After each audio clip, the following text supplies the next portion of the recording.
This is The Voice Thursday afternoon. The Travel Club doors are now open for business, and it's a very warm welcome, as ever, to Jake Goodenough from the Destination Lounge with outlets in Barnstaple and Ilfracombe and South Malton. Give us a few years. I was going to say, I'm ahead of you there. Why aren't you open there yet? Well, South Malton has welcomed us with open arms. I'm pleased to say. Absolutely. I'm sure that Bideford would do the same as well. I'm sure they would. If the organisations in Bideford are listening, I am pushing the town for you. Seriously, I am. You're doing a good job there. Absolutely.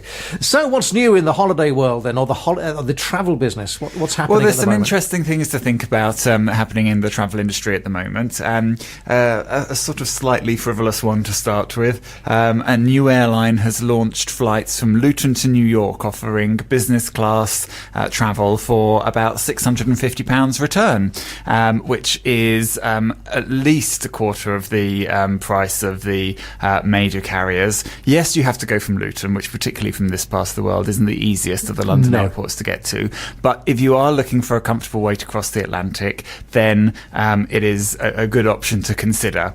So, sorry, just to clarify, what you're saying is that they only offer business class. Exactly. So it's a Boeing 757, which usually holds up to 200 passengers, has been refitted to carry only 70 with seats that convert into angled flatbeds, and a premium service. So you get it's targeting people that would normally fly premium economy, but with a better service, providing you can fit in with their one daily flight time and go from Luton. And it's not a new model.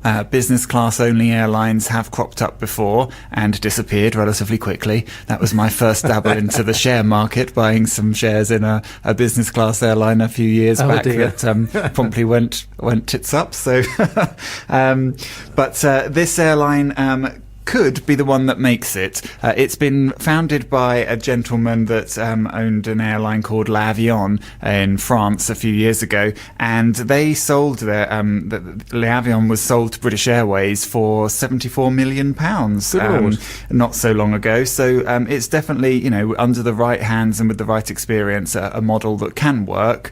But let's watch this space to see whether this latest venture is a success or not. It'll be very interesting. Now, I mean, just to clarify the point, obviously it's business class only. So, what sort of cost would it cost normally, as under standard tourist class or whatever they call it these days, to travel a return flight to New York? Normally, if it was on a special offer, you could probably get business class to New York for around £2,000 return. If it wasn't a special offer, then you could be looking up to about £5,000. Good heavens! The cost of a small car. And standard, I hate to use the word economy class, but let's use it. If you or I wanted to go, we couldn't afford business class, what would the standard fare be? Usually between £400 and £500 to get you from A to B, from London to New York, on a non-stop service. So, sort of for £100 odd more, you can fly in considerably more comfort, albeit from Luton. That's not that I've anything against Luton. Absolutely of course, not. but Let's just clarify that now. But as you say, not for an awful lot more money, you've got that comfort and luxury, arguably. Exactly. So as you say, it does make you wonder: have they done their homework? And there is nothing better than stepping off a flight the other end, feeling relaxed and rejuvenated, and able to start your holiday fresh, rather than having been sort of sardined up for however many hours you've been on the flight for. So, well, we wish them luck with that then. Indeed. And also in the news, obviously with the recent Greek election, a lot of people are asking, is this a summer to go to Greece or to avoid Greece? And I think the resounding answer is it's a summer to go to Greece. With the economic uncertainty, the euro has tumbled against the pound, so everything's much, much better value for money than it has been. And even if the Greek government now decide to do a Grexit, I think they're calling it. Is that right? A Greek euro exit. Any new currency is still going to be relatively weak if they go back to the drachma or start something else. It's going to be relatively weak for a while. So the cost of living out in Greece is going to be very favourable for people using the pound. There's also been some controversy with the Greek government talking about their disdain for all-inclusive resorts, but they have said that all-inclusives aren't about to be banned. They're just going to, keep tabs on it and make sure that it's not a concept which runs rife across the country. But all-inclusives in Greece are here to stay for the foreseeable future. And definitely, Greece is a beautiful country with a lot of history and culture to it. If you've ever thought about going or have been before and want to go back, don't let the current political turmoil put you off, because if anything, you're going to benefit with the fantastic exchange rates, and also the fact that the resorts are probably going to be a little bit quieter because there will be people that are put off, and there's really no need to be. So you'll get a really good service out there as well. So you could pick up a bargain, basically. Absolutely. And if you're looking for a bargain, traditionally the end of May, June, and September are fantastic times to get a bargain for Greece. They're the sort of shoulder seasons when it's not quite off season, not quite peak season, and there's usually a lot of slack demand around that time where tour operators want to slash their prices to get people there, and not just for late bookings. The advanced booking prices for those sorts of periods are always very favourable as well. So if you aren't tied to school holidays and you fancy a Greek holiday, now is the time to do it.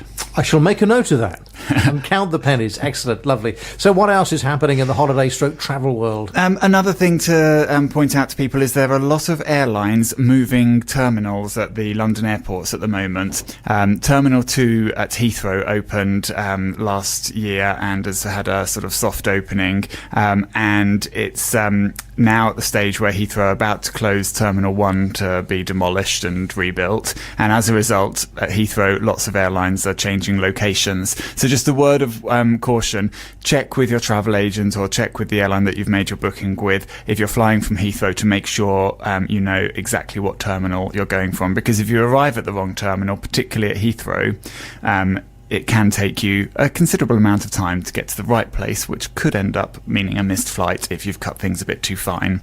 So just double check that before leaving home. And also at Gatwick, not for too long, not too soon, but going ahead into next year, EasyJet are moving all of their services from Gatwick into one terminal. At the moment, they operate from both the north and south terminal at Gatwick, which can cause a bit of confusion for passengers. I would think so, yes. If it's not explained properly or they're not aware and they just turn up, you get to London Gatwick, you see the EasyJet signage, you think I'm in the right place, and then you find out, no, we fly from both terminals. Next year they're going to be relocating into the North Terminal, but to make space for that to happen, British Airways are going to be moving to the South Terminal and filling the space that EasyJet vacate. So just keep an eye on which terminal you're flying from if you are going on a holiday from a London airport in the next 12 months or so. It can get very confusing, can't it? It can. So just make sure you've got somebody either to guide you through it, a good travel agent, or just spend those extra couple of minutes double checking before you leave home so that you know where you are, where you're parking your car, and which terminal you're flying from.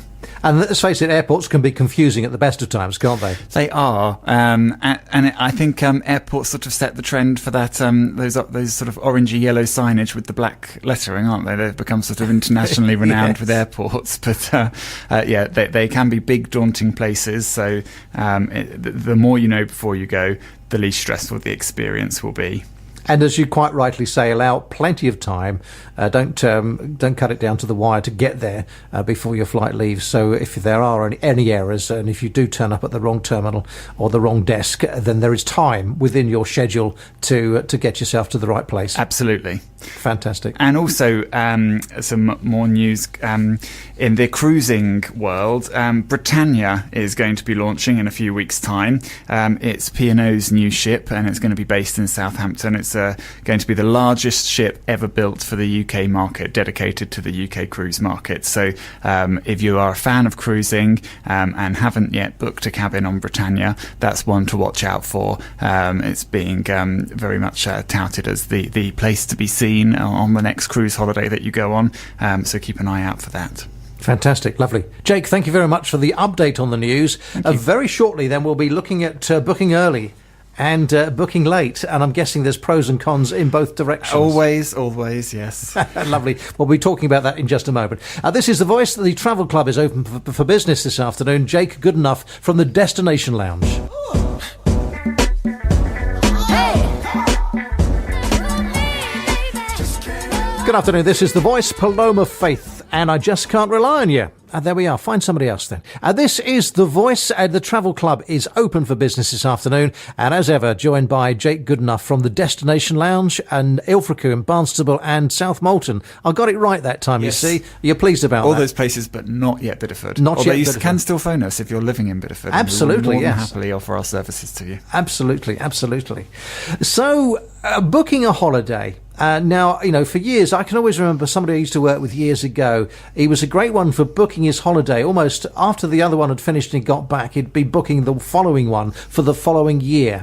Well, part of the joy of going on holiday, I think, is the anticipation and the expectation of what it's going to be like, and that sort of thought to get you through the cold winter days, or you know, when the sun goes down early at 4 o'clock in the afternoon in the middle of winter, and you're looking for something to sort of keep you going. A holiday can be just the perfect thing, and so booking early has the advantage of giving you that. But it's a dilemma that a lot of people have. A lot of people ask us, am I going to save money by waiting till the last minute, or will I get a better fare by booking early?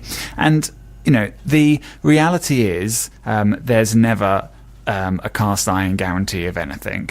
But as a general rule, the earlier you book, the better deal you will get. Not necessarily the best price bottom line, but you probably get a better deal in terms of having more choice, more options, being able to pick something that's exactly right for you, as opposed to having to make do with what's left that other people haven't wanted, which is essentially what late deals are all about. If you get a bargain late deal holiday, it's because nobody else has wanted it. And all they want to do is fill up the gaps, don't they? Exactly. And that can work for you if you're completely flexible, go with an open mind, aren't going to be worried about the TripAdvisor reviews and that sort of thing. But if you want to tick a lot of boxes and make sure it is completely perfect and you're 100% comfortable with it, then my advice is always book early. Give yourself the time to make an educated decision and choice on what you're buying.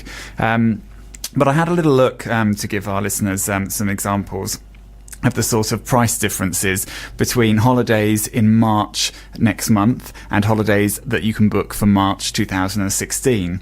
And in a couple of instances, the prices were cheaper, but there was also some where it was the other way around. For example, next month you can book a week in Tunisia, 3-star half board, so breakfast and evening meal included, in a hotel in Port El Kantawi, which would set you back £230 per person. Flying from Bristol, I think everybody would agree that was a really good deal. I would have thought so, yes. If you book the same holiday to travel in 2016, the average price was about £250. So about £20 more. So yes, there is a saving on it, but it's not huge. And it's a £20 saving for the not knowing what you're going to get at the if you've waited to book and so on. Is that really worth it? I would say it was worth paying £20 to have the enjoyment of anticipating your trip and looking forward to it. And also that peace of mind. Exactly. And particularly if you want to go to a specific destination and a particular hotel, you have to book in advance. Quite. And if you're not worried, if you just think, I want to go away somewhere and I don't really care where it is, as long as I can escape and get some sunshine, then, you can go into the market and see what is on offer. Absolutely.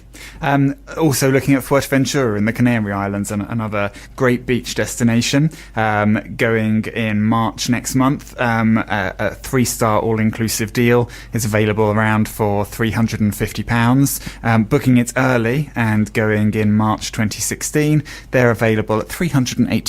So again, a very small difference when you consider the overall cost of the holiday. However, on the flip side, I looked at a couple of skiing deals, going skiing in Bulgaria as an example. To book for March 2016, you can have a week from Bristol, bed and breakfast, £298 in a 3-star hotel in Pamparovo, which is one of Bulgaria's top ski resorts. That same holiday going next month is £376 for the exact same hotel. So in that instance, you're better off booking early. But it just goes to show that there's not one set rule that applies to everything. Yes. So it really is a case of weigh up what's right for you.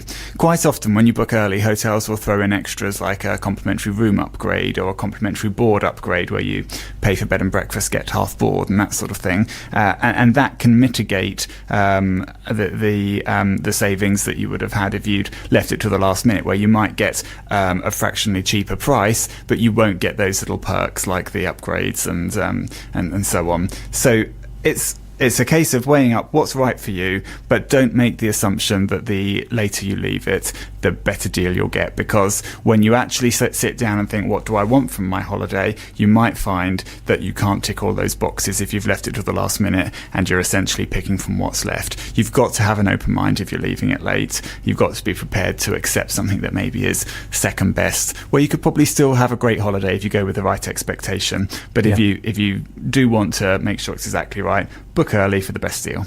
That's good advice. And I mean, what are you finding is the trend? I mean, I was certainly thinking of, say, domestic holidays. It again, over the years, I've seen it where people would book earlier on in the year, not necessarily a year in advance, but they were looking to go on holiday in, say, July or August. And more often than not, the case years ago was January and February were peak booking times. But as years progressed, that seemed to be shifting. There were less booking in January and February, more sort of going into sort of April and May time, and even closer to the time of that. Has there been a shift in trends, or is it still quite variable? It does change every year, but I think what we are seeing is a trend towards booking patterns being much more static. But if in our business, if we look at how we did last year, December was one of our best months ever, and December is generally one of the quietest months for travel agents if you sort of look at national averages and statistics and so on. So there really is no hard and fast ruling. What I have noticed is the months are becoming much more samey in terms of what you can expect to achieve. And that's great from a sort of running your own business point of view. It's much more easy to deal with if everything's pretty much, on par month to month. It makes it easier to do staffing and so on. So that's a good side to that. And I think in terms of how far in advance people book, I look in our forward bookings drawer in the office, and we've got people booked to travel up to the end of 2016 already. Good Lord. And some of those bookings have been in place for several months. A lot of those are people that want to go on a particular cruise over Christmas, for example, that they know is going to book out early, or if it's we've got a couple of big wedding parties and so on that have booked early for 2016 because they want to have the time to plan it and the time to get their friends and family to book up and so on. But even if you're just looking for an annual holiday, if you find the right thing, why wait? If a travel agent offers you the right deal, if it's booking early and it's somewhere that you're going to want to go, there's nothing wrong with putting a deposit down and securing the deal. Absolutely. Fantastic. Lovely. Thank you for that, Jake. So our final talk in a few moments' time is going to be Destination Dubai. It's a fabulous place. Very man-made, but completely fabulous. I look forward to hearing about that. Thank you. Jake Goodenough from the Destination Lounge. The voice of Yelland and Instow. This is The Voice. Wanna wake up with you. It's Boris Gardner here on The Voice. Want to wake up with you. Travel Club this afternoon, and joining me this afternoon, Jake Goodenough from the Destination Lounge, Ilfracombe, Barnstaple and South Molton, talking about some really interesting subjects this afternoon. And now we're off to Dubai. Is it a place you've often been to then, Jake? Well, it's en route to so many places. There's always opportunities to stop off there, and I think that's one of the great things about Dubai. Its location in the world means that you can fly direct from Dubai to pretty much every major city around the globe with modern aircraft. So Emirates are reveling in that ability and are making Dubai a global hub for the world. And that goes right through to every inch of the extremities of the city. It really is a place that the local population want visitors and want to wow everybody. I mean, it is in so many ways a man-made paradise, but it has got a lot of natural wonder as well. The desert is an amazingly tranquil place to head out to. You can go out on camel safaris and stay overnight in a tent under the stars and have a sort of Bedouin feast and stuff. So there's a lot of really chilled out romantic things that you can do in the environs of Dubai, as well as everything in the city itself. You can even go skiing in Dubai. Really? Not that I would, if somebody came in to see me about a skiing holiday and I couldn't find availability in Val d'Isere, I wouldn't suggest Dubai as an alternative. Seriously, is this snow, or is this the sand equivalent of? It's an indoor snowed slope, so you can ski indoors in Dubai. So that's bizarre, that is. But if you've got a really active family that are thinking we want to go somewhere different and they fancy